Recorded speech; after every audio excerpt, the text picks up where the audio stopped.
இன்றைக்கி எங்கள் வீட்டு கீரை மசியல் வீடியோவை தான் நீங்கள் பார்த்துட்ருக்கீங்க.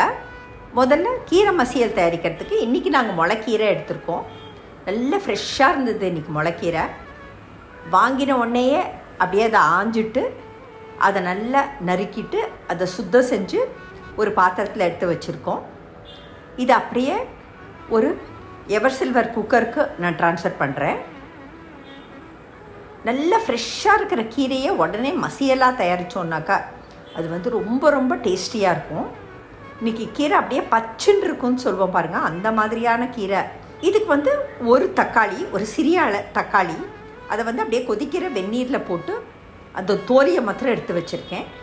இது மைக்ரோவேவ் அவனில் நாங்கள் வச்சு எடுத்ததான ஒரு சின்ன வெங்காயம் பொடிப்பாக அரிஞ்சது மற்றும் பூண்டு, பச்சை மிளகாய், நீங்கள் பச்சையாக கூட வெங்காயம் பூண்டு சேர்த்துக்கலாம். தேவையான அளவு மஞ்சத்தூள், நம்ம வீட்டில் நார்மலாக யூஸ் பண்ணக்கூடியதான சாம்பார் தூள், கொத்தமல்லி விதைத்தூள் அதாவது தனியாத்தூள், வறுத்து அரைத்ததான சீரகத்தூள், கொஞ்சமாக பச்சை சீரகம்,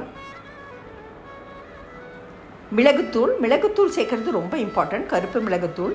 கீரையில் ஏதாவது ஒவ்வாத கீரை இருந்தால் கூட இந்த மிளகுத்தூள் அதை நல்லிஃபை பண்ணிவிடும். இது உளுத்தம்பருப்பு மிளகு ரெண்டும் வறுத்து பொடித்ததான கலவை. அது இதுக்கு ஒரு தனி மணத்தை கொடுக்கும். பொரித்த கூட்டு பவுடர் அப்படிங்கிற வீடியோவை நாங்கள் போட்டிருக்கோம், நீங்கள் பார்க்கலன்னா போய் பாருங்கள்.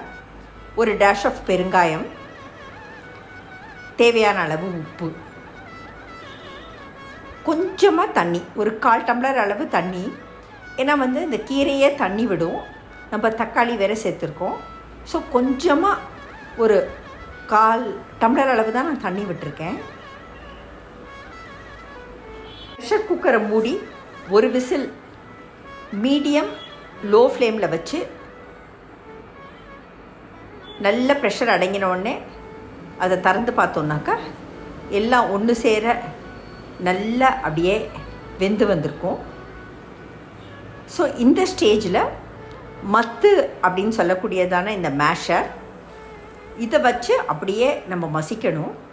அதனால தான் இந்த மாதிரி ஒரு பெரிய ஒரு ப்ரெஷர் குக்கரில் நம்ம செஞ்சோன்னாக்கா நம்மளுக்கு அந்த பாத்திரத்துலேயே அப்படியே மசிக்கிறதுக்கு நம்மளுக்கு ரொம்ப ஈஸியாக இருக்கும். அதை நல்லா மசித்து எடுத்து வச்சுட்டு நான் இன்றைக்கி தேங்காய் எண்ணெய் யூஸ் பண்ணுறேன். எப்போவுமே மசியலுக்கு தேங்காய் எண்ணெய் தாளித்தோன்னாக்கா ரொம்ப வாசனையாக இருக்கும். நான் இன்றைக்கி ப்ரெஸ்டு கோகனட் ஆயில் யூஸ் பண்ணுறேன். அதில் கடுகு போட்டு, கடுகு நல்லா வெடித்த உடனே உடைத்த உளுத்தம்பருப்பு, சிவப்பு மிளகாய் வற்றல், இது எல்லாம் போட்டு நல்லா அப்படியே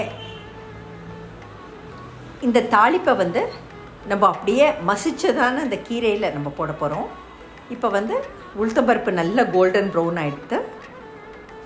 ஸோ இதை அப்படியே நம்ம மசிச்சு வச்சுருக்கிறதான அந்த கீரையில் அப்படியே போட்டுடலாம். அந்த தேங்காய் எண்ணெய் ரொம்ப நல்ல மணத்தை கொடுக்கும்.